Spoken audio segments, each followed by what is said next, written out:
Ada orang senang bahagia secara tabiat, secara tabi'i. Tabi'i lebih diartikan fisik. Secara zahir.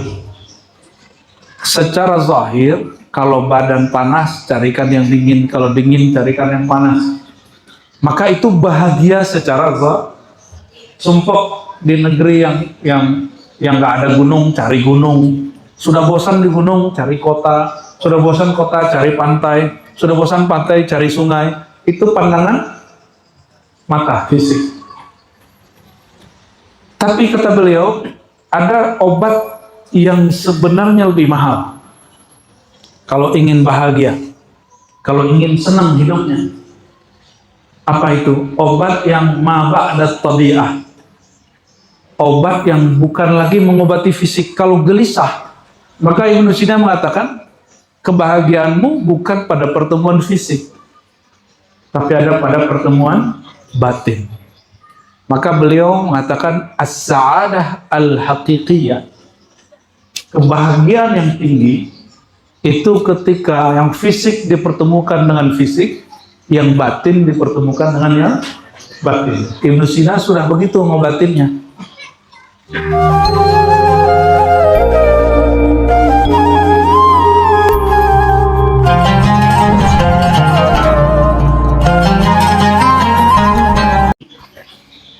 Assalamualaikum warahmatullahi wabarakatuh.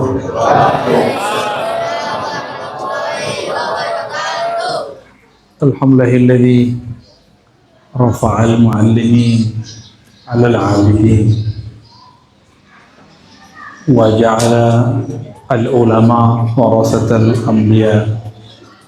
Asyhadu an la ilaha illallah wa asyhadu anna Muhammadan 'abduhu wa rasuluh. Allahumma salli ala sayyidina Muhammad. Allahumma salli ala al-muallim. Allahumma ya alim salli ala sayyidina Muhammad sayyidil muallimin. Amin ya rabbal alamin. Para guru, para dosen, para sahabat, para mahasiswa, santri, Bang Mir Halim, ya. Semoga Allah berkahi kehadirannya. Seperti yang disebutkan oleh MC tadi, saya masih dosen juga, guru ngaji juga. Coba bukan ngaji Iqra, bukan, ngaji kitab. Alhamdulillah sampai saat ini setiap majelis yang kita buka yang istiqomah, semuanya pakai kitab. Kitabnya nggak berbaris, nggak ada harokatnya. Kita kasih harokat sendiri, ya. Harokatnya di kepala, tulisannya di kitab. Alhamdulillah, ya. Dan kita bersyukur kepada Allah, salah satu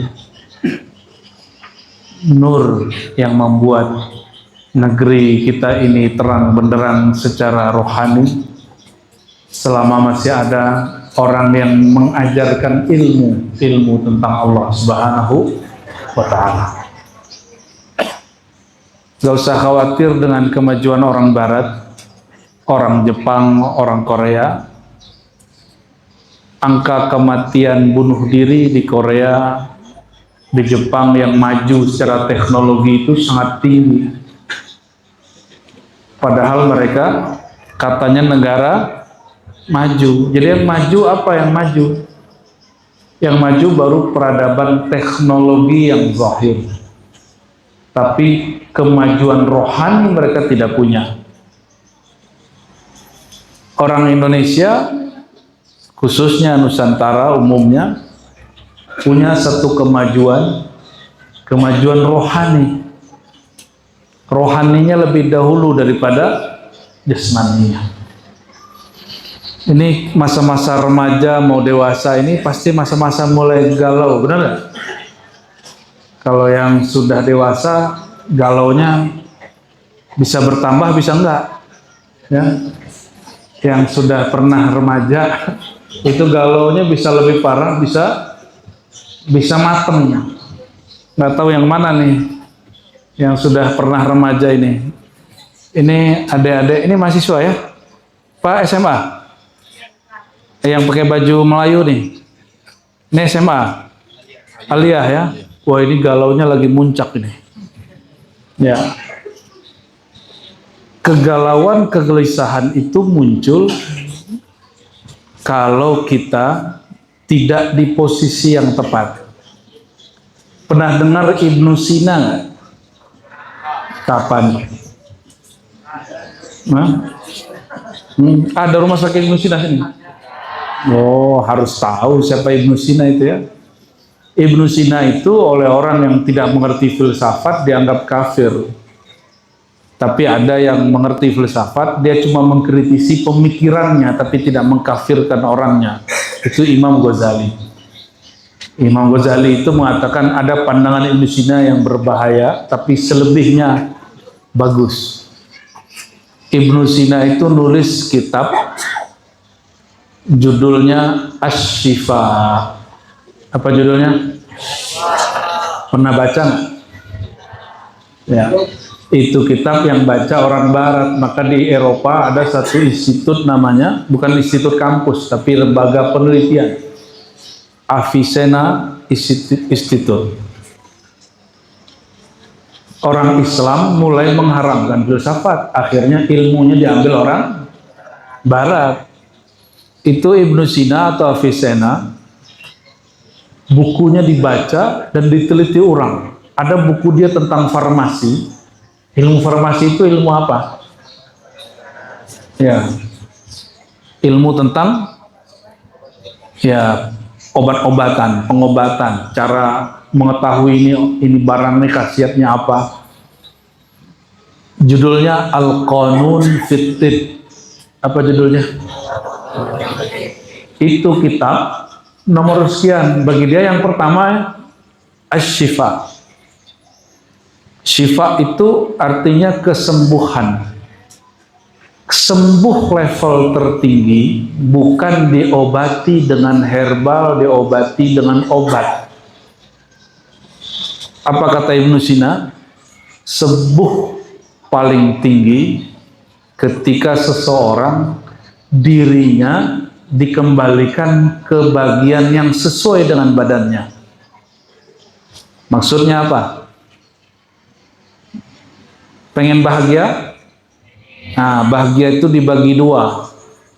Ada bahagia yang sesuai dengan tabi'i. Tabi'i ini bahasa kita, bukan tabiat. Tabiat dalam bahasa Melayu hari ini diartikan karakter. Tapi tabiat dalam bahasa Arab artinya bawaan dari si benda. Contohnya, api bawaannya apa? Panas atau dingin? Oke. Sekarang makanan. Makanan kalau kita makan badan kita menjadi panas, ada nggak? Apa gorengan? Gorengan panas ya? Bukan. Makanan nih, buah-buahan kalau kita makan badan kita jadi dingin. Ada? Apa nama buahnya? Buah dingin? Nggak kreatif kalian ya. Ada nggak daun-daun kalau kita minum perut kita jadi dingin? Daun apa? Daun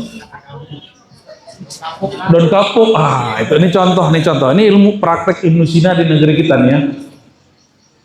Kata Ibnu Sina, kalau badanmu panas, maka konsumsilah barang yang dingin.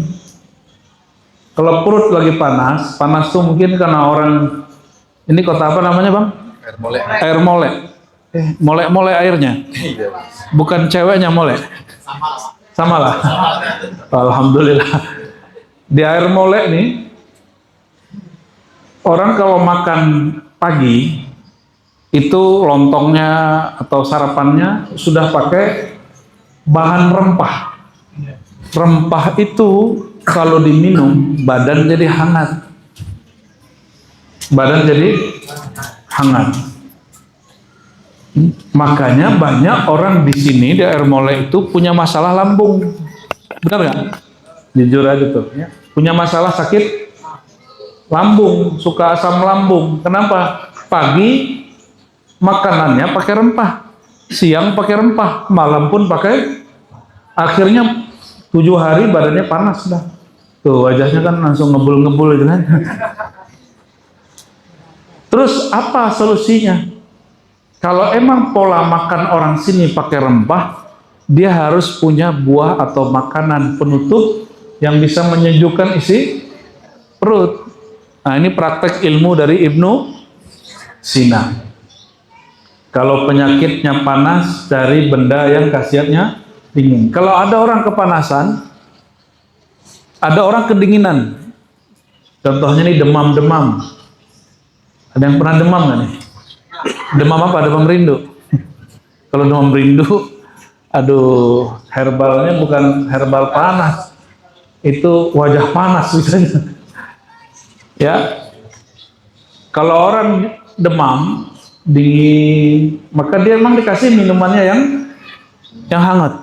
Nah, maksud dari saya menyebutkan ini, ada orang senang bahagia secara tabiat, secara tabi'i. Tabi'i lebih diartikan fisik, secara zahir.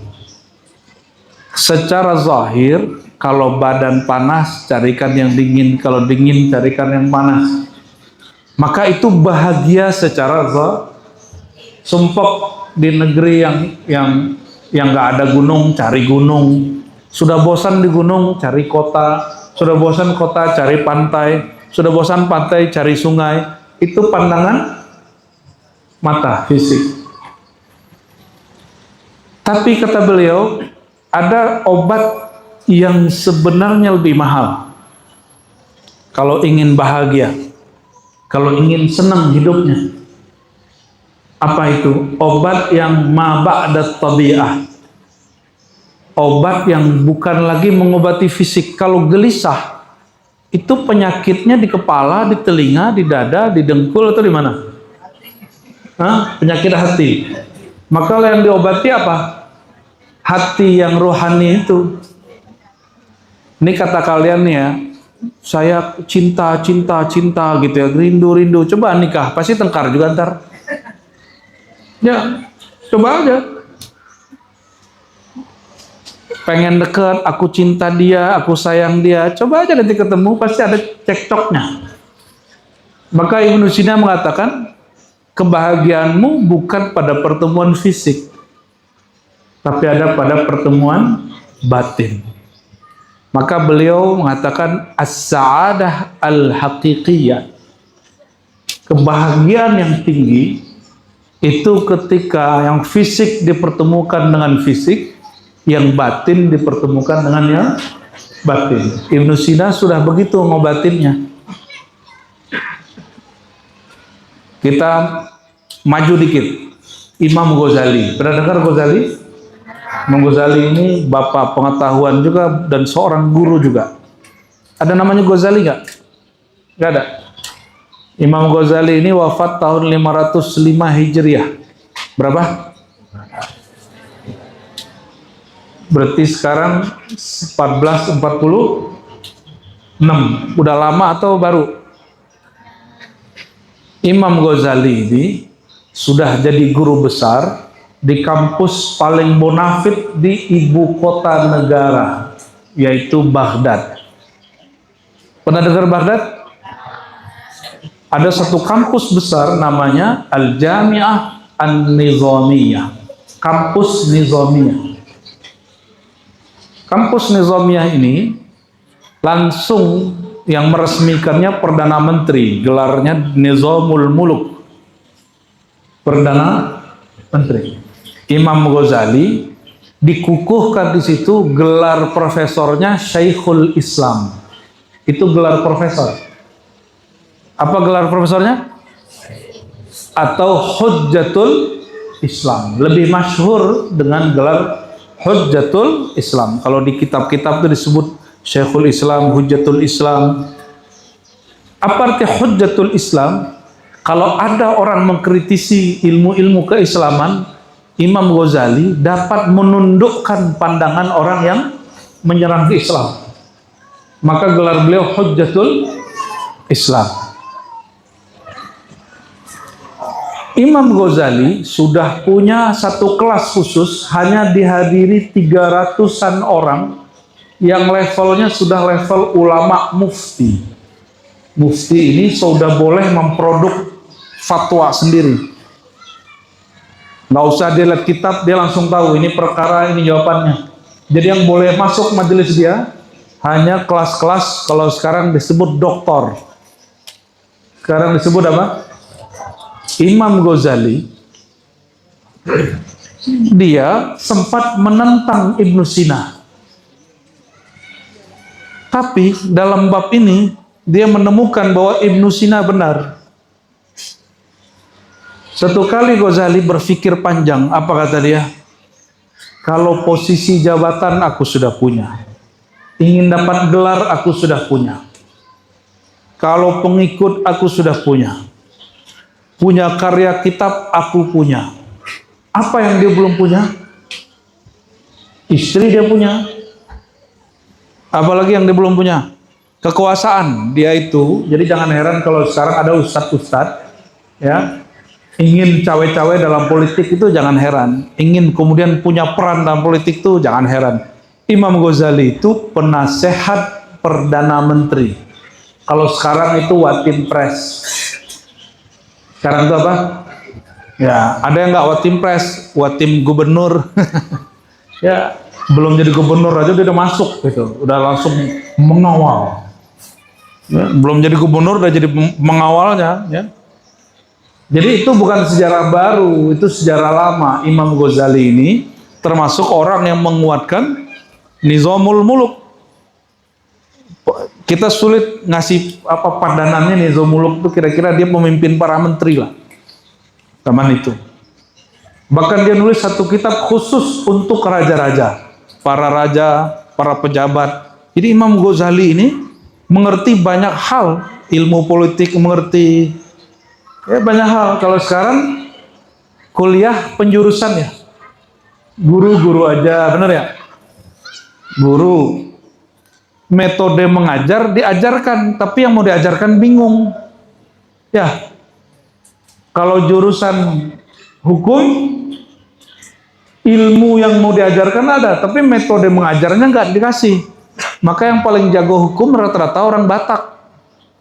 Ya, yang menjadi lawyer, pengacara, yang suaranya tinggi, kalau dia ngomong orang langsung diam. Ya, siapa tuh namanya? Yang cincinnya banyak itu? Otman Paris. Wih, suaranya kalau bicara, Masya Allah. Lagi nggak baca cincin kita. Dan coba lihat, sekarang pengacara paling bonafit rata-rata dari yang berdarah Batak. Karena suaranya kenceng, ngomongnya lancar. Coba dari Riau nanti apa nih? Pengacara bukan. Cocoknya apa kalau dari Riau nih? Buat pantun ya? Berarti perang-perang pantun. Lawannya nanti orang Minangkabau. Karena mantan gubernur Sumatera Barat, Irwan Prayitno, dia dimanapun pergi, kalau mau kasih kata sambutan, bentuknya semuanya pantun, tanpa mikir. Langsung, dalam 3 detik dia langsung bisa bikin pantun 3 halaman. Bisa jadi lebih.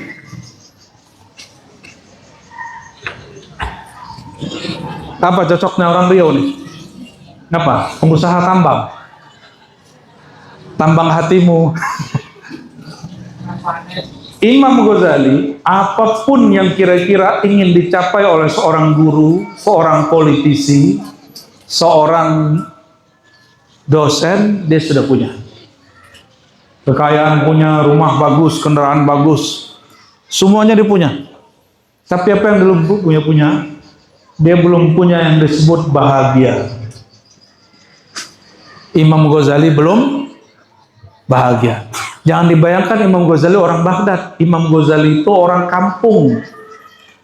Satu kampung kecil ya, di daerah Tus, di bawahnya lagi ada ya Nesapur, Tus, kecil-kecil. Itu bukan Irak, kampungnya namanya di Iran. Sekarang Iran. Hijrah dari Iran ke Irak. Jauh, dulu nggak ada pesawat, nggak nggak ada bus, nggak ada kereta api, nggak ada tol. Jadi Imam Ghazali ini secara karir sudah dapat semua. Nih ingat-ingat yang masih muda kalian. Kalian kan lagi mau cari bentuk hidup nih, saya mau jadi apa ya? Imam Ghazali tengah malam dia mikir, apa lagi yang mau aku cari? Semua sudah dapat. Akhirnya hatinya jawab, ada yang belum kamu dapat. Kamu belum dapat bahagia. Kamu dapat menyenangkan muridmu, tapi kamu belum dapat menyenangkan dirimu. Kamu bisa menyenangkan Perdana Menteri, tapi kamu belum bisa memimpin dirimu sendiri. Akhirnya besok pagi bangun tidur, ternyata Imam Ghazali nggak bisa tidur. Dia cuma matanya tidur kayak tidur ayam. Pagi itu dia nggak bisa ngomong. Dikira orang stroke, ternyata bukan stroke. Karena dia penasehat seorang Perdana Menteri, punya istana, di istana itu ada dokter. Dokternya bonafit, semua dokter yang keren-keren datang ingin ngobati Imam Ghazali. Dari kampung manapun dipanggil tukang herbal dan dukun, nggak ada yang bisa ngobati. Tiba-tiba ada satu dokter, nggak tahu siapalah namanya. Apa kata dia? Nama Imam Ghazali itu nama kecilnya Muhammad bin Muhammad.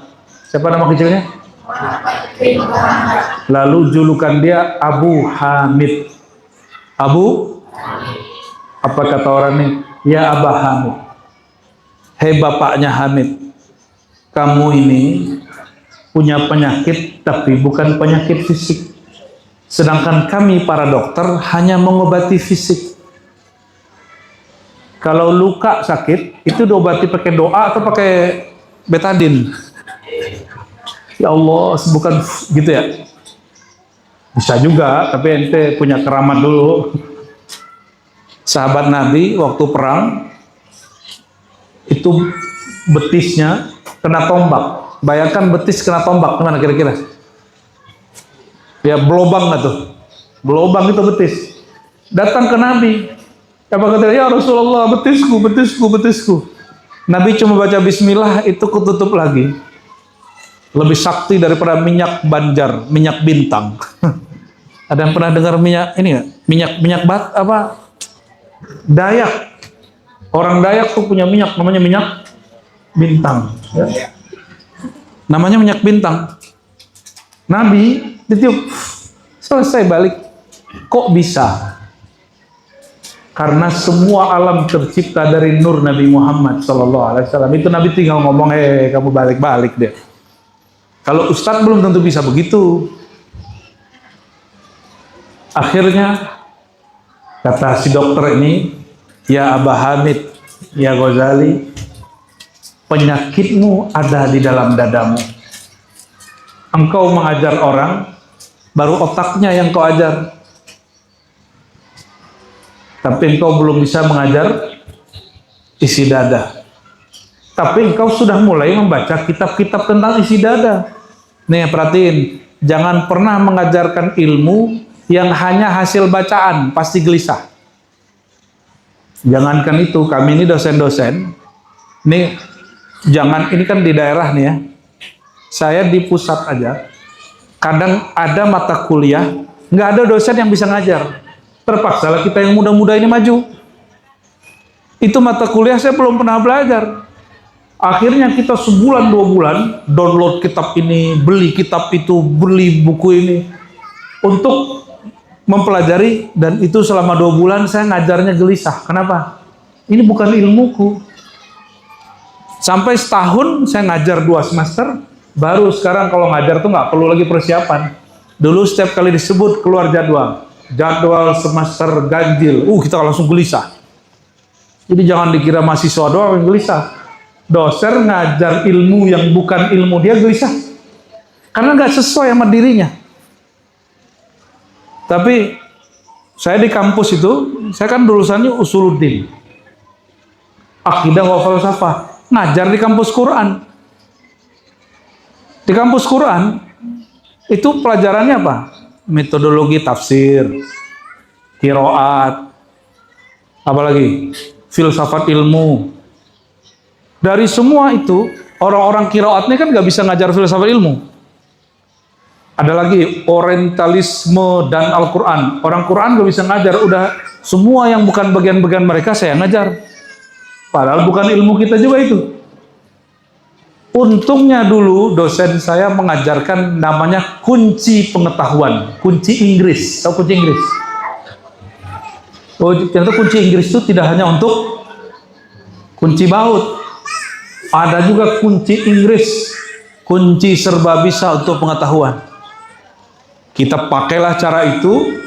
Jadi membaca buku itu, satu buku sudah ada hasilnya di kepala. Baca 2-3 buku sudah ada perbandingannya di sini, sudah ada kotak-kotaknya. Kalian kalau punya laptop, punya komputer, itu ada file-file nggak? Filenya berantakan atau rapi? Kalau yang berantakan pas lagi nyari bahan, bingung nggak? Ya, ini filenya A, isinya gado-gado. Pas temennya, kirimin gua file dong. Nyarinya setengah jam baru ketemu. Paham maksudnya? Orang kalau punya kunci pengetahuan, apapun yang dia baca, dia simpan di file yang sama. Ini temanya, temanya ini masukin sini. Otak kita ini lebih canggih daripada semua laptop, semua smartphone. Ini kalian kalau baca buku apa saja, baca bismillah dulu lah. Bismillah, Fatihah. Untuk apa bismillah itu? Menenangkan hati. Ciri-ciri orang berhasil, dia mau ngapain aja hatinya tenang. Apapun yang dia ambil, dia simpen, dia kelompokin. Ini ilmu akidah, ini ilmu filsafat, ini ilmu Quran. Apapun yang dibaca, dia kelompokin di kepalanya semua. Di rumah udah punya perpus belum? Belum ya? Saya punya perpus di rumah, kalau yang nyusun saya, itu nggak ada yang salah nyambil kitab. Tapi semua kitab yang turun, nanti ada yang rapiin, dia taruh-taruh sendiri. Itu kitab kecil saya bingung sampai sekarang nyarinya di mana. Karena yang ngembaliin bukan kita. Maka tuh laptop, kalau nyimpan file, jangan teman yang nge-save, kita yang nge-save. Sama, ada namanya kunci ilmu pengetahuan. Kalau membacanya pakai mata, kalimatnya sudah konstan, hafalkan kalimat itu dan jadikan hafalan. Nanti dicek, ini kalimatnya berkaitan dengan apa? Nah, di kepala kita bagi-bagi. Ini bagian ilmu sosial, ini bagian ilmu pendidikan. Jangan kemudian ngomong gini, jurusan saya kan pendidikan, ngapain saya belajar beginian? Nah, itu orang sedang buang-buang otak dia yang sebesar itu, dia buang-buang kosong. Karena kosong ya isinya sampah.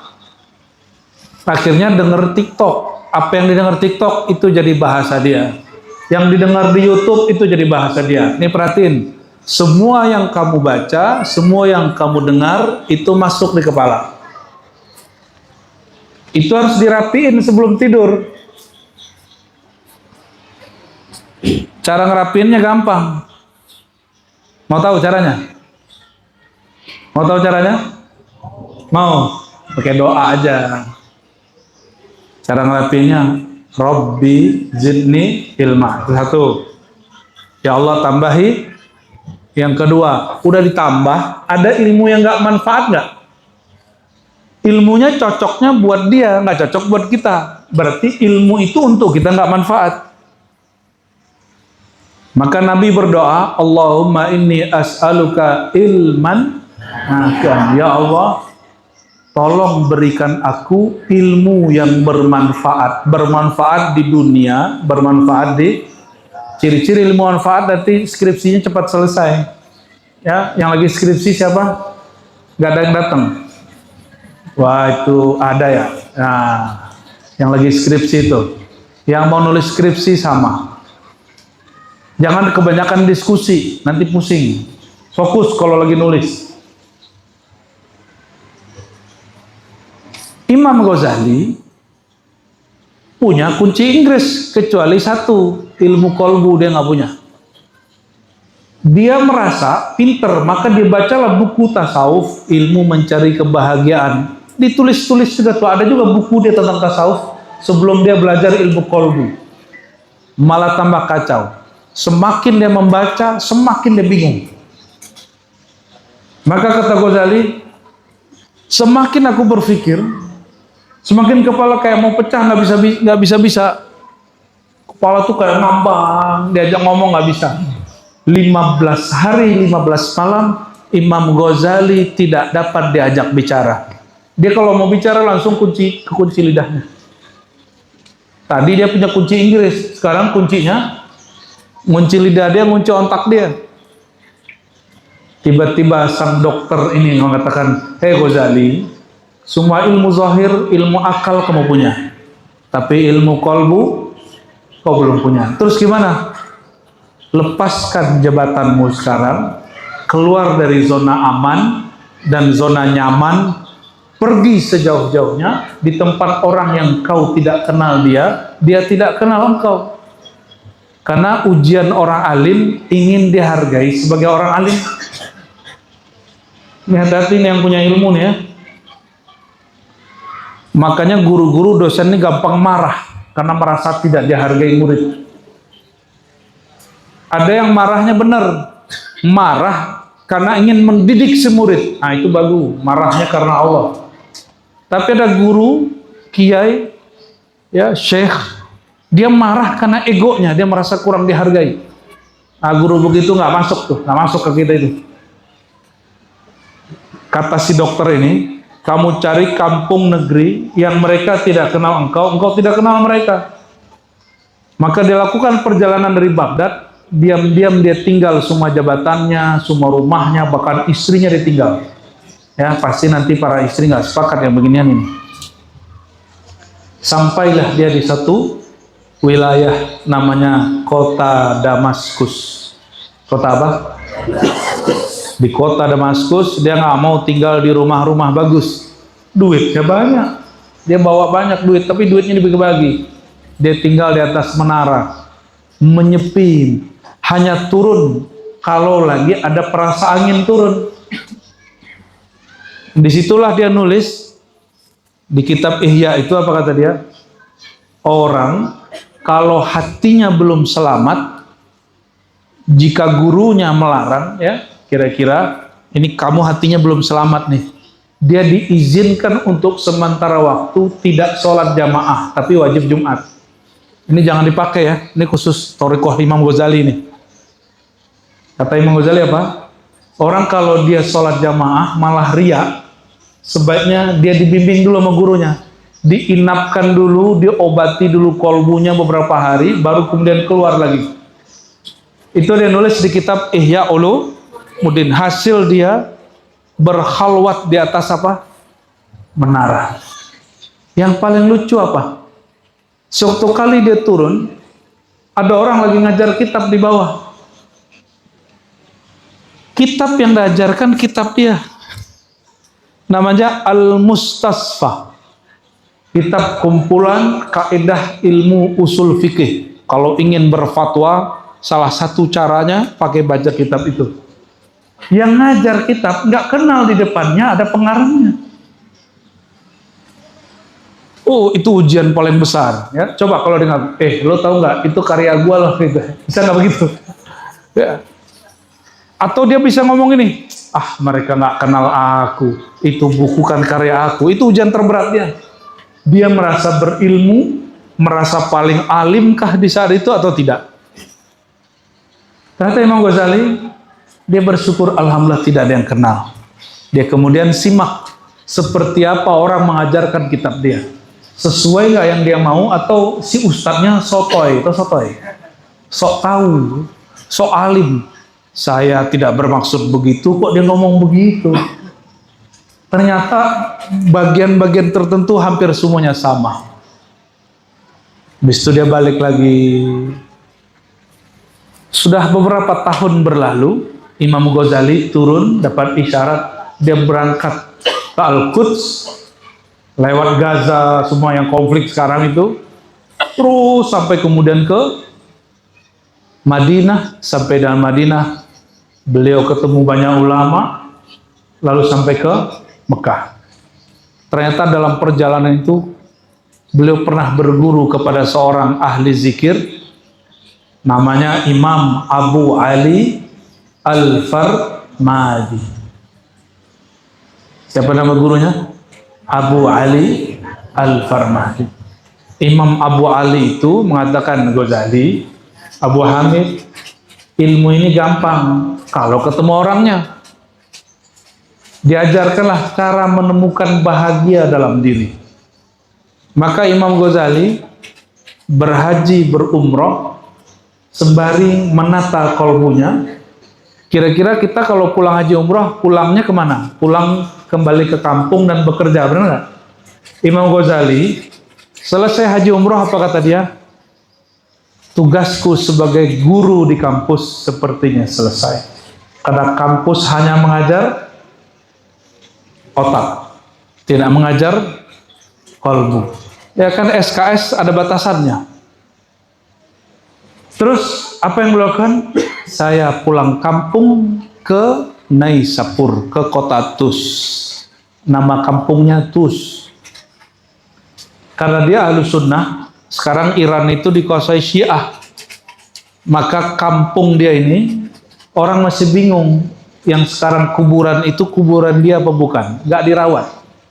Coba kalau di Jawa, atau ada di Air Molek, itu kuburannya mungkin dibikin pusara besar, bagus-bagus barangkali ya. Imam Ghazali pulang, barulah dia tulis kitab Ihya Ulumuddin, dan dia jadi guru ngaji di kampung, mengajarkan ilmu hati. Lalu karena Imam Ghazali dulu pernah belajar kedokteran, ini yang paling penting yang saya mau sampaikan.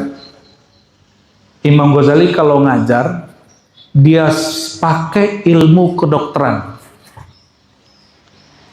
Kalau ada orang jahil, ada orang berpenyakit kolbu, ditanya dulu, dicari tahu dulu sebab dia punya penyakit apa. Ini contoh, semua kita ada potensi sombong nggak? Sombong itu merasa diri besar, merasa diri layak dihargai. Kalau kita datang ke sembarang ustadz tuh paling ngomong nih, kamu banyakin sholat, banyak sholat, cuma gitu doang. Ustadz tuh nyuruh sholat, tapi nggak jelas tujuannya apa. Sebabnya tidak diperbaiki, hanya disuruh sholat, zikir, baca Quran, sholat, zikir, baca Quran. Akhirnya anak-anak muda seperti kalian nih bosan diceramahin bapak-bapak, ibu-ibu, benar nggak? Bosan diceramain khotib-khotib. Jadi kalau sudah khutbah Jumat nih kayak gini nih langsung tidur. Ya kebiasaan itu. Jadi kalau sudah naik khotib langsung Bismikallahumma ahya. Benar nggak tuh? Ya. Ayo bangun. Ada yang nggak punya kebiasaan buruk. Ayahnya ngomong dia main handphone. Nah nanti ke bawah. Lagi gurunya bicara, ustadz lagi ngomong main handphone. Kayak itu. Kayak kalian kalau ngobrol, ngajak orang ngobrol, nanti jadi guru nih, jadi guru. Gak usah jadi guru, ngobrol aja. Kita ngobrol sama dia main handphone, seneng nggak? Mulai hargai diri sendiri dengan cara kalau kita ngobrol sama orang atau orang ngobrol sama kita, pandang mata dia. Kalau nggak berani pandang mata, pandang di atas mata dikit. Sini ya pandang gitu. Jangan menang ke sini, nanti jauh. Ya kayak sufi bener tuh ya. Sufi kan begitu. Masuk. Pandang bagian sininya. Mau ngantuk nggak ngantuk, kalau mandang sini hilang ngantuknya. Percaya deh ya. Paham nggak paham, niatkan kalau lagi diceramain orang, dikata-katain orang, terima aja. Ya. Dan hindari gimmick-gimmick berbahaya, gimmick-gimmick orang sombong. Ya. Kalau gimmick orang sombong gimana kalau lagi ini? Kakinya naik. Ya. Begini nih. Kalau ada yang ngomong, jangan coba-coba ya. Lagi ngomong sama orang terus ente begini. Itu tersinggung dia nanti. Kecuali musim dingin. Kalau begini nggak apa-apa, Pak. Kita kalau sholat juga begini toh. Tapi jangan begini ya. Itu gimmick berbahaya. Itu tanda kita lagi pasang badan, nggak mau terima kalam dia. Ya, atau kakinya naik. Itu saya kalau ceramah di tempat orang-orang yang agak ada wahabi-wahabinya, dia begitu. Dia naikin kakinya begini deh kalau kita ceramah. Nah, wah, gawat tuh ya. Tapi kita sentil dikit kakinya, langsung kakinya turun. Ya, sentil pakai kolbu, ya. Kalimat apa kayak keluarin, langsung kakinya turun, tangannya langsung turun kadang. Kalau enggak, ada gimmick-gimmick anehnya, kalian hati-hati. Pengen sukses nggak hidupnya? Hargai diri dengan cara hargai orang lain. Kalau pengen menghargai diri, hargai orang. Nah, ini bab sombong. Kalau ingin penyakit sombongnya hilang, cari tahu penyebabnya. Kalau datang ke dokter sakit perut, misalnya nih buang airnya terlalu lancar, namanya apa? Apa kalau buang airnya terlalu lancar? Diare. Nanti dokternya nanya apa? Kamu habis makan apa deh? Gitu ya. Ibu lagi makan apa? Maksud si dokter apa? Cari penyebabnya. Enggak langsung dokter ngasih resep. Itu kalau langsung resep itu dosen dokter gila itu. Ya. Ada orang sakit perut karena grogi. Ada. Ya. Kalau lagi mau tampil tuh atau lagi mau ujian skripsi, tahu-tahu sakit perut aja tuh lain itu. Kalau begitu apa obatnya?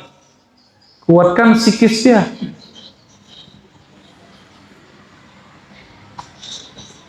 Ada yang kalau lagi mau tampil apa? Gemeteran ya?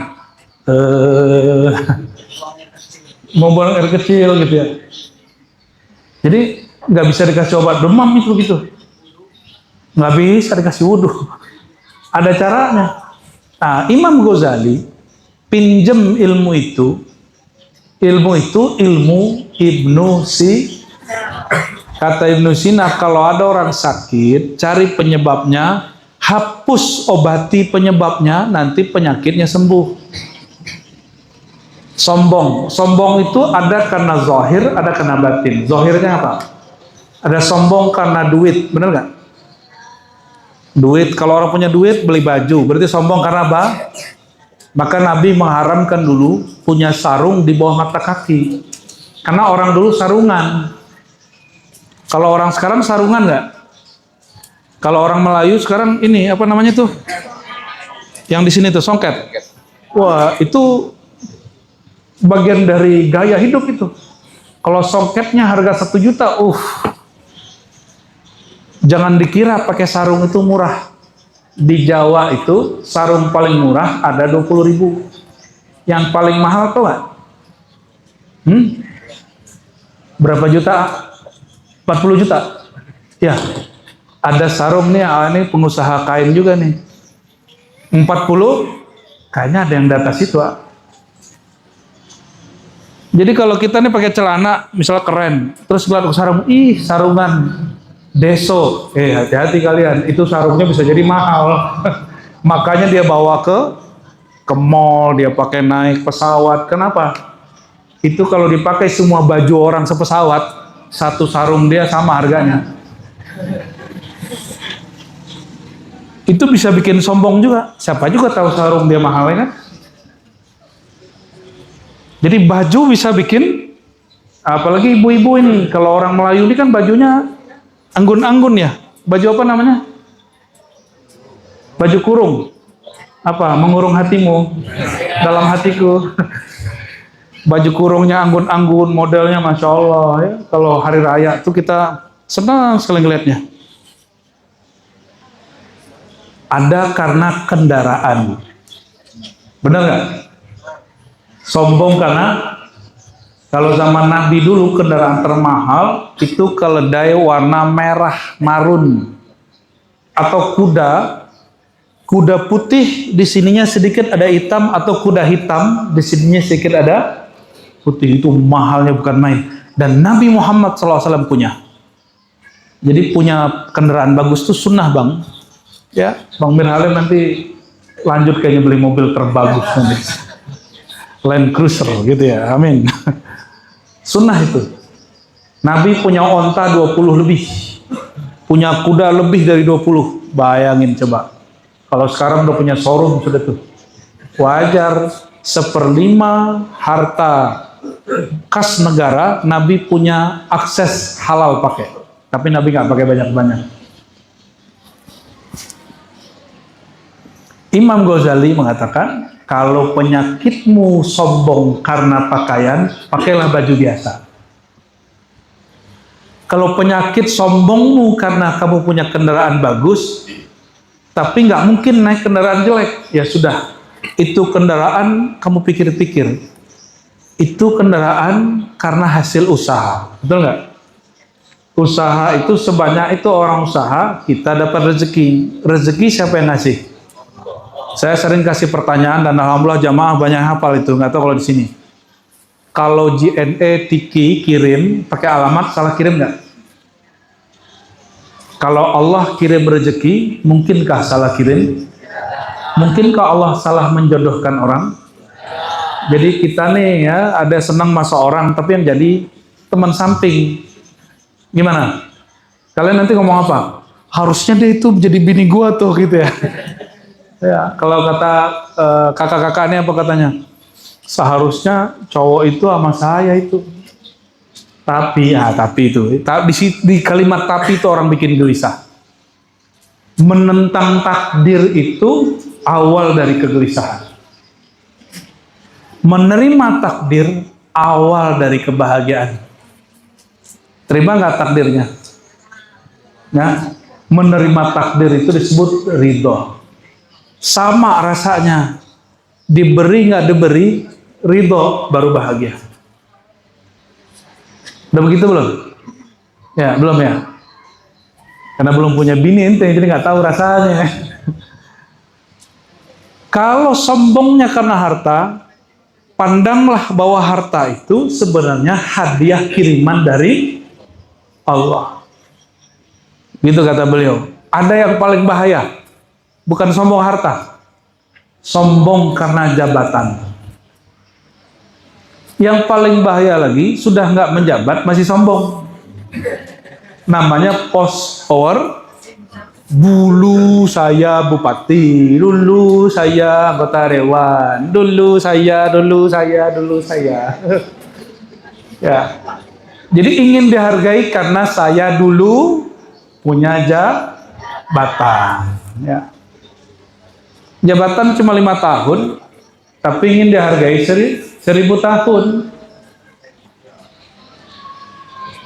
Kalau ingin dihargai 1000 tahun, berlaku adil. Ya, mesti berlaku, karena adil itu nggak ada batasnya. Gimana? Bang Wirali mau maju? Jangan lah ya, nggak usah lah.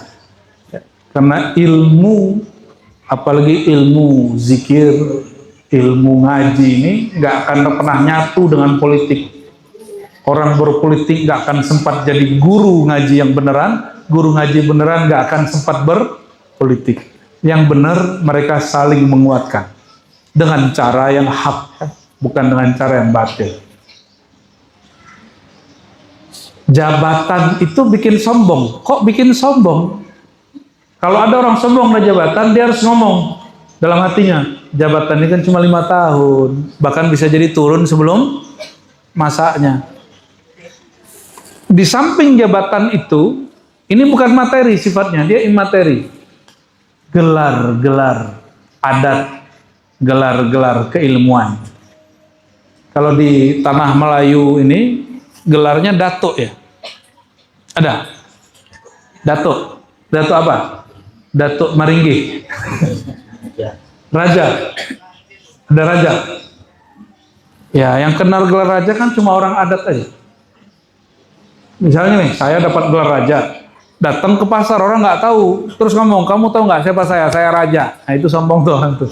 Atau dalam hati dia ngomong gini, dia nggak tahu siapa gua ya. Termasuk gelar-gelar keilmuan. Itu penyebab apa? Sombong. Jangan dikira gelar ustadz itu nggak bikin sombong, hati-hati. Kenapa LC dengan SAG itu bisa lebih sombong LC? modalnya banyak ke luar negeri, bisa bahasa Arab ya, Arab ma'lum, kif haluk ya, masmu, ya. Ana bi khair ya, ana mutakharrij min itu lebih gawat. Jangankan itu, lebih keren gelar Syekh Mursyid Tarekat atau Ustadz LC, mana yang lebih keren? Syekh Mursyid. Mursyid aja bisa sombong. Nih, misalnya ngomong nih ya, sebagai sesama mursyid. Nah, ya. Baru ketemu langsung gini. Kenalkan Buya, saya dulu pernah diijazahin Buya. Tapi kalau gelar Syekh akhirat, orang sombong dengan perkara akhirat, itu lebih dimurkai Allah Subhanahu wa ta'ala. Terus gimana cara ngobatinnya? Kalau tadi dokter LC, gimana cara ngobatinnya? Atau Syekh Mursyid, cara ngobatinnya hampir sama. Ustadz guru ngaji, ulama, Syekh Mursyid itu tugasnya membimbing kolbu manusia supaya yang tadinya sombong jadi. Masa mau ngobatin kesombongan orang, kolbu dia punya penyakit, namanya penyakit sombong. Mungkinkah air kotor bisa membersihkan piring yang kotor? Mungkin nggak? Ini piring kotor, kita mau bersihin pakai lumpur, bisa nggak? Kolbu orang yang sombong itu kolbu berlumpur, dia mau bersihin orang yang kolbunya ada lumpur. Itu lumpur di kolbu murid bertambah atau berkurang? Inilah nasib murid-murid yang sombong dengan ilmu gurunya, sombong dengan tarekat gurunya, sombong dengan alma mater kampusnya, sombong dengan manhaj keagamaannya. Manhaj saya sunnah, manhaj saya sufi, manhaj saya tabligh. Nah, itu sombong-sombong itu sudah. Nabi nggak pernah ngajarin begitu. Justru ilmu itu mengobati lain. Ini kalau jomblo-jomblo ini nanti ada kebanggaan lain, saya lupa. Ingin bahagia? Jadikan kemauanmu mengikuti kemauan Allah. Yang sudah punya pasangan, terimalah pasangannya jadi rezeki dari Allah. Kalau yang nggak punya, ya carilah. Ya, cari yang sesuai menurut Allah, bukan sesuai menurut kita. Maka kalau doa istikharah, doanya gimana? Ya Allah, jika dia baik menurutmu, tolong dekatkan dia kepadaku, dekatkan aku kepada dia. Ya, tapi kalau dia tidak baik menurutmu, tolong jauhkan dia dariku dan jauhkan aku darinya, dan habiskan, hancurkan, cabut isi perasaan cinta kepadanya. Oh, itu doa paling berat itu ya. Doa paling, kadang ada orang baik menurut kita, tapi nggak baik menurut Allah Subhanahu Wa Taala.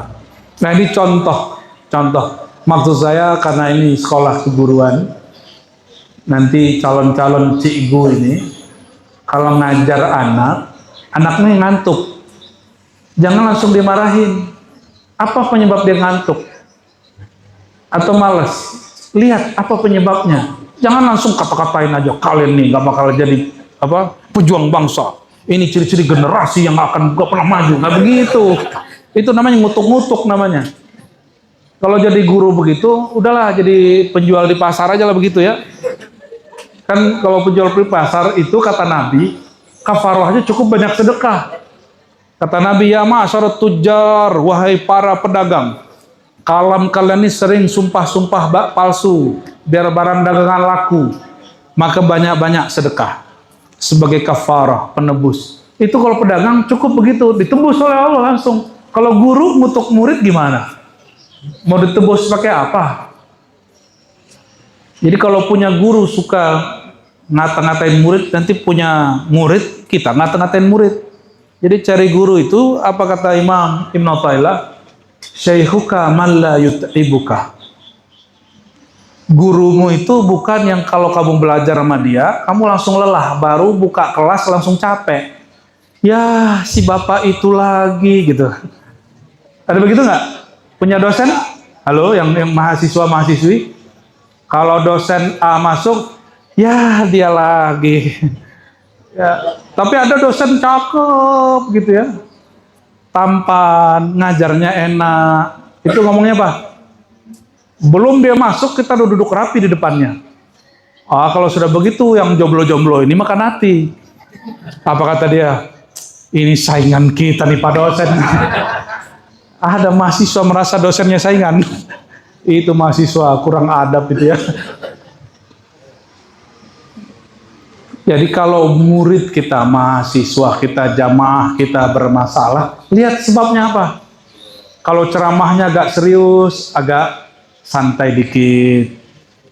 Tapi kalau terlalu santai, nanti jamaahnya jadi orang nggak? Mau punya pengetahuan nggak? Nggak. Saya sedang melawan itu. Saya sedang melawan arus ceramah terlalu banyak canda, tidak ada pengetahuan. Maka pengajian kita lebih banyak dominan seriusnya daripada candaannya. Ada juga canda-candaan kita. Sesekali kita ngomong-ngomong agak vulgar-vulgar, gue sesekali. Cuma ngeliat dari keadaan. Dulu kata teman saya ngomong gini, ente nih ngomong terlalu serius, kasihan jamaah otaknya nggak nyampe. Saya langsung tanya sama jamaah, menurut kalian selama ini saya ngajar pakai kitab bisa dipahami atau tidak? Hampir semua jamaah mengatakan kami paham Buya.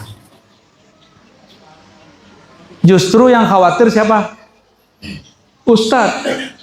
Akhirnya si Ustadz selama 20 tahun ngajar isinya cuma ceramah ketawa. Nah, sampai-sampai karena karakter begini, saya pernah diundang ke suatu tempat.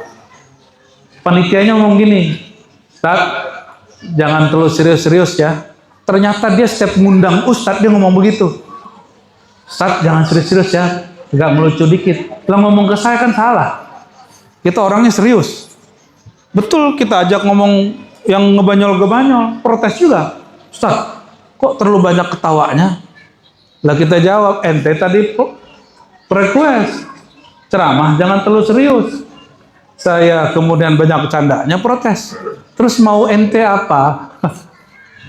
Jadi kadang-kadang orang ini keceplosan. Nah, jamaah itu karena sudah biasa dihibur dengan stand up komedi para kiai.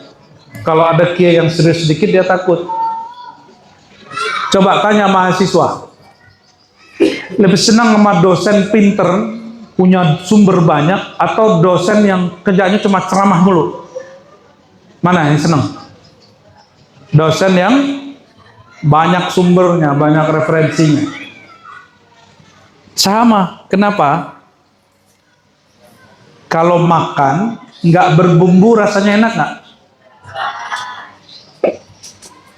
Makanan pikiran paham.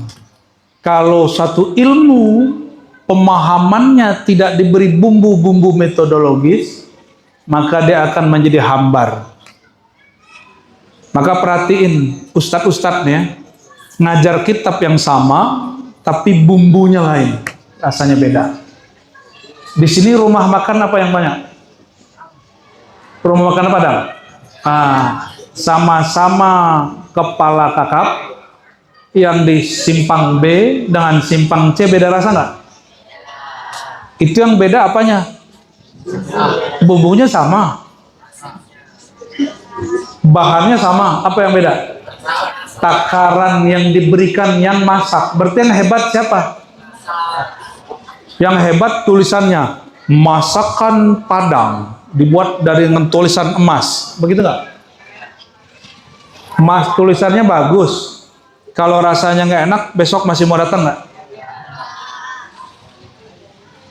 Yang hebat di rumah makan, pelayan yang ngasih, tulisannya apa yang masak? Yang masak. Masakan enak, sampingnya ada sampah. Enak nggak makannya? Masakan enak. Lalar atau lalar?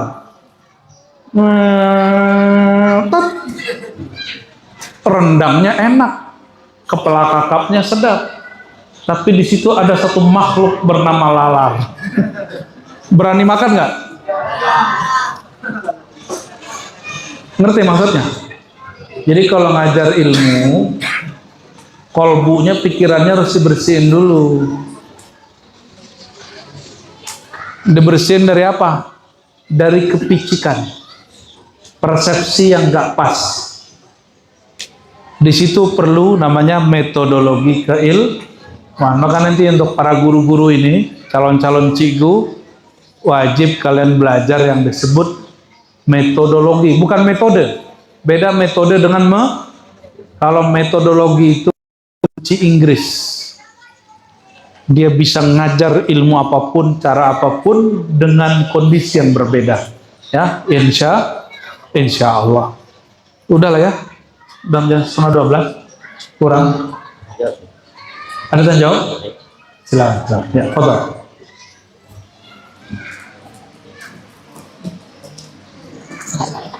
Baik, Minum Pak. agak dulu sore ini. Terima kasih kita sampaikan kepada beliau. Tentu dengan sisa waktu yang beberapa menit ini, kita silakan barangkali ada yang mau bertanya dari kalangan siswa atau dosen atau guru. Karena kalau mahasiswa kayaknya fokus habiskan makanan kue di belakang. Jadi biar dikasih kesempatannya di depan, guru atau dosen sebelah sini, atau santri atau siswa, satu atau dua orang, silakan terkait keilmuan atau stressing yang disampaikan oleh beliau tadi tentang keilmuan atau dalam konteks metodologi berpikir dan keilmuan. Dan sekarang Pak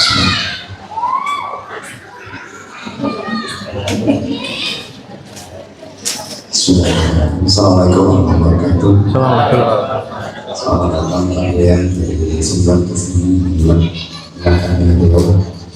Mulai. Pertanyaan saya ada sebuah ungkapan man arafa nafsahu faqad arafa rabbahu. Nah, ini mungkin yang perlu dijelaskan kepada kami seperti apa pentingnya dari Assalamualaikum warahmatullahi wabarakatuh. Ini dalam konteks pendidikan atau umum? Pendidikan. Bapak dosen? Ya. dosen alumni Padang juga. Alhamdulillah. Biar pas, karena kalau di majelis tarekat jawabnya beda. Di majelis filsafat beda lagi. Dalam konteks pendidikan, man arafa nafsahu, terjemahin, man siapa yang arafa mengenal nafsahu dirinya, arafa dia akan mengenal Rabbahu Tuhannya, pemiliknya yang menguasai dirinya. Kalau bahasa lain, tahu diri, kenal diri, kenal hakikat diri, dia akan sejati. Apa tuh? Pengumuman sholat? Oh, majelis ya. Kalau dalam konteks pendidikan, kalau kita punya ilmu apa, jangan mengajar ilmu yang bukan di bidang itu untuk seorang pengajar. Kalau ingin bahagia mengajar, ajarkan yang kita punya. Contoh, punya air putih, air mineral. Jangan kemudian membagikan teh, karena saya cari lagi. Bagi yang kita punya. Bagi yang kita, kalau enggak mengada-ada itu nyiksa diri. Kalau mahasiswa atau pelajar, murid, dia lihat nih, dari sekian ilmu, mana yang cocok untuk dirinya. Ini tes ya, kalian kalau disuruh ngitung sama disuruh bercerita, senangannya mana? Cerita, cocoknya ilmu sosial. Ya, tapi senang ngitung-ngitung, cocoknya ilmu eksak. Senang ngapal, senang ini, senang mengkritisi orang. Menghafal atau mengkritisi orang, senangnya apa? Kritisi orang. Cocok kalian ilmu sosial politik, tambahin politiknya. Atau kalau dalam ilmu di Nahdiyin itu namanya bahsul masail. Basul masail itu mencari satu persoalan lalu dipecahkan bersama-sama. Dan di situ ada kritik mengkritik biasanya. Kalau menghafal, baca ulang, baca ulang, baca ulang. Apakah setiap orang yang menghafal dapat mengkritik? Ya. Namun orang yang mengkritik tidak hafal, kritiknya tidak tajam. Kritiknya tidak tajam. Ini contoh, ini saya sering beberapa hari menyebut karena di TV lagi di TikTok ini lagi rame. Seorang pendukung Jokowi mengata-ngatai bodoh, bacot, apa kalimat-kalimat begitu kepada Rocky Gerung. Ya benar nggak? Itu hanya dengan Rocky Gerung bicara judul satu buku. Dia sebutin satu judul buku dalam bahasa Inggris, kan keren tuh. Ditanyain nama si orang yang sama-sama orang hukum katanya. Ternyata orang hukum ini nggak tahu isi buku yang berkaitan dengan hukum ini. Karena dia biasa ngajarin mahasiswa, lu bodoh. Keluarlah kata bodoh dalam, tersinggunglah orang yang badan besar ini. Padahal nih ya, Rocky Gerung itu kan kita nggak tahu juga dia selesai nggak baca buku itu kan kita nggak tahu juga. Tapi itu kan pinter-pinter dia tuh main, ya. Karena pengalaman kita punya beberapa guru besar ini punya asisten di perpus. Itu saya tanya, bro, kamu habis nandain buku Pak Prof almarhum guru saya juga, kamu lihat nggak Prof ini batas tanda bacaannya ada nggak? Ada. Dia baca semua atau dia baca sebagian? Apa kata dia? Dari ratusan buku yang saya lihat, beliau itu cuma baca sebagian lalu loncat ke penutup. Tapi dihafalin judulnya. Karena dia sekali baca judul langsung hafal judulnya. Dia taruh isinya di kepalanya.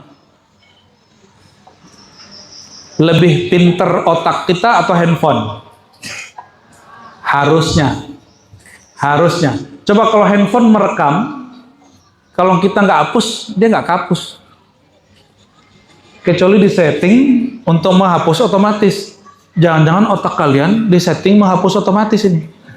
Karena setiap yang didengar lupa. Ya. Mohon maaf ya.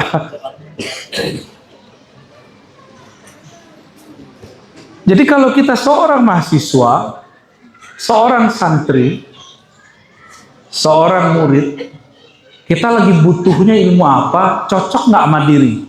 Tidak semua yang kita mau mesti kita ambil.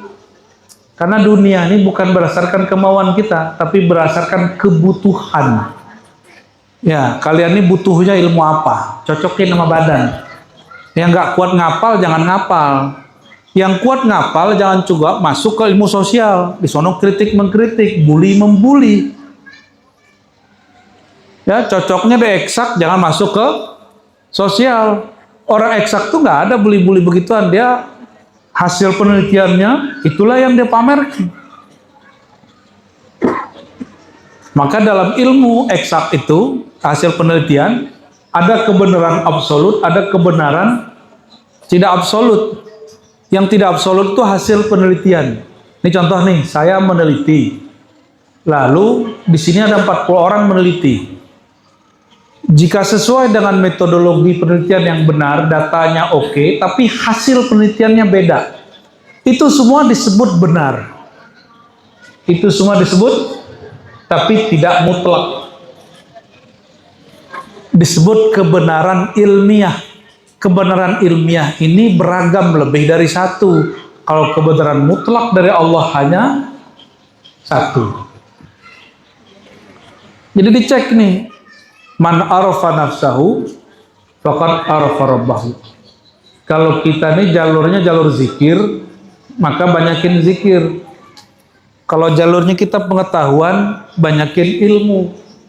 Tapi ada satu hadis, Pak dosen ya, kata Nabi SAW, fadlul alimi alal abidi ka fadli ala sairil anbiya. Hadis Tirmizi. Keutamaan kemuliaan aku di antara semua para nabi itu dapat dijadikan analog perbandingan kemuliaan orang alim dengan orang ahli ibadah. Nabi dan semua para nabi, Nabi Muhammad dengan semua para nabi, tinggian mana? Kumpulkan semua para nabi, para nabi itu digabung ilmunya dengan Nabi Muhammad SAW, tinggian mana? Itu cuma 1 tetes, 2 tetes, 3 tetes, 124.000 tetes. Nabi Muhammad sumber dari semua tetesan itu.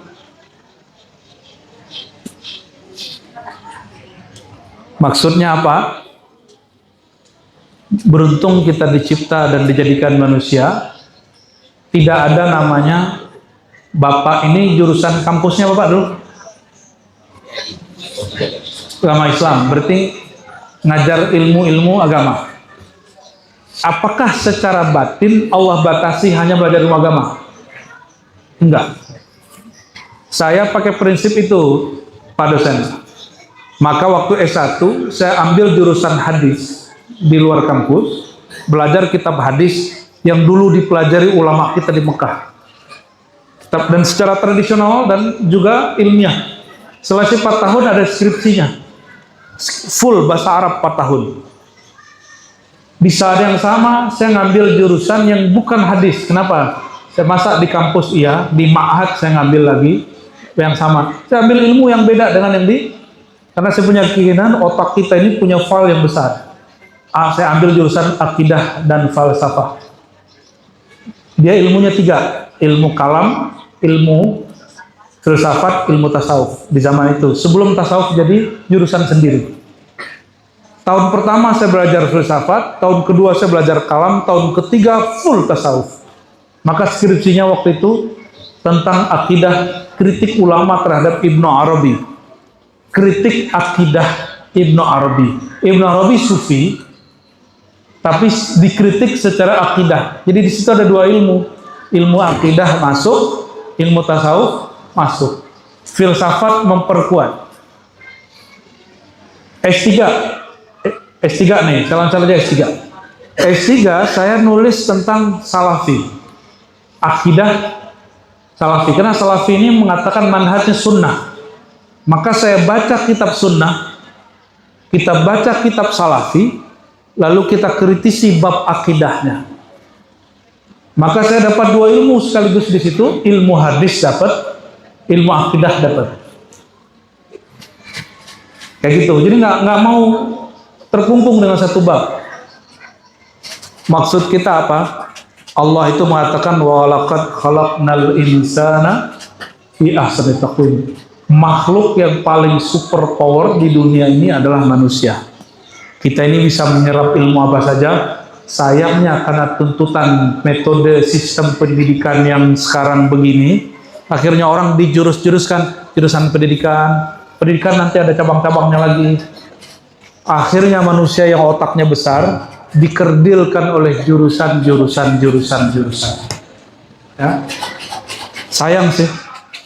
Tapi untuk beradaptasi dengan dunia kerja, punyalah satu keahlian khusus, punya ijazah khusus, sertifikat khusus, sekolah khusus. Tapi untuk diri kita kepada Allah, jangan membatasi ilmu. Ya, sepakat nggak sepakat? Sepakat aja ya. Nah, cukup ya. Mari kita doa. Saya tutup dengan sebuah hadis Nabi bersabda sallallahu alaihi wasallam, "Innama bu'istu mu'allimah." Aku diutus sebagai guru. Maka saya sampaikan selamat kepada para guru, para dosen, para guru ngaji, para mursyid.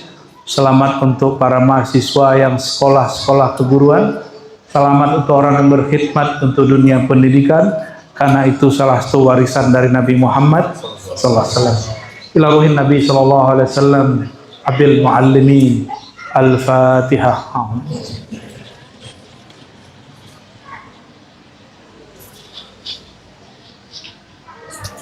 Allahumma ya Allah ya Alim ya Alim salli ala Sayyidina Muhammad al-Muallim. Allahumma ya Alim ya Alim ya Alim aksir as-salah ala Sayyidina Muhammad al-Muallim. Allahumma ya Alim ya Alim ya Alim afid على سيد المعلمين سيدنا محمد صلى الله عليه وسلم أفضل الصلاة والتسليم. Allahumma ya Allah, sampaikanlah salawat terbaik, salam terbaik, anugerah nur terbaik, rahmat terbaik kepada makhluk terbaik, Sayyidina Muhammad yang menjadi guru terbaik. Allahumma ya Allah, ya alim, ya alim, ya Allah yang maha berilmu, ya maha mengajarkan ilmu. Engkau mengatakan wa'allama, dan engkau mengajarkan al-insana ilman ma lam ya'lam, ya. Engkau mengajarkan manusia ilmu yang mana manusia itu tidak mengetahui. Seakan engkau mengatakan, ya Allah, yang aku ajarkan adalah orang yang merasa dirinya tidak berilmu. Maka ya Allah, berikan satu sifat ini kepada diri kami. Di saat kami mau belajar, hilangkan rasa diri berilmu, hilangkan merasa diri sudah alim. Allahumma ya Allah, jika ilmu menjadi sebab kami sombong, mohon engkau lapangkan kolbu kami, bukakan mata hati kami, supaya kami melihat bahwa ilmu kami bukanlah milik kami, tapi ilmu kami adalah milik engkau ya Allah ya alim. Maka ya Allah, jadikan kami orang yang bersyukur dengan ilmu yang engkau beri. Ya Allah, Nabi-Mu mengatakan orang alim lebih tinggi daripada ahli ibadah, seperti lebih tinggi Sayyidina Muhammad SAW dibanding semua para nabi. Ya Allah, izinkan kami yang tidak berpengetahuan ini, engkau beri anugerah ilmu tentang engkau, ilmu tentang rahasia kenabian kekasih engkau, ilmu tentang sifat-sifat dan nama engkau, sehingga kalbu kami menjadi perhatian engkau. Allahumma alimna ya alim ilman yanfa'una fid darain. Ya Allah, takdirkan kami menjadi orang yang mempelajari ilmu yang bermanfaat untuk dunia kami dan akhirat kami. Allahumma ya alim, Allahumma ya alim, azil alaina al-jahl. Ya Allah, obati semua kejahilan dan kebodohan kami. Birahmatika ya arhamar rahimin. Rabbana atina fid dunya hasanah wa fil akhirati hasanah wa qina adzabannar. Wa sallallahu ala sayyidina Muhammad al-muallim wa ala alihi wa ashabihi al-muta'allimin. Walhamdulillah rabbil alamin. Assalamualaikum warahmatullahi wabarakatuh.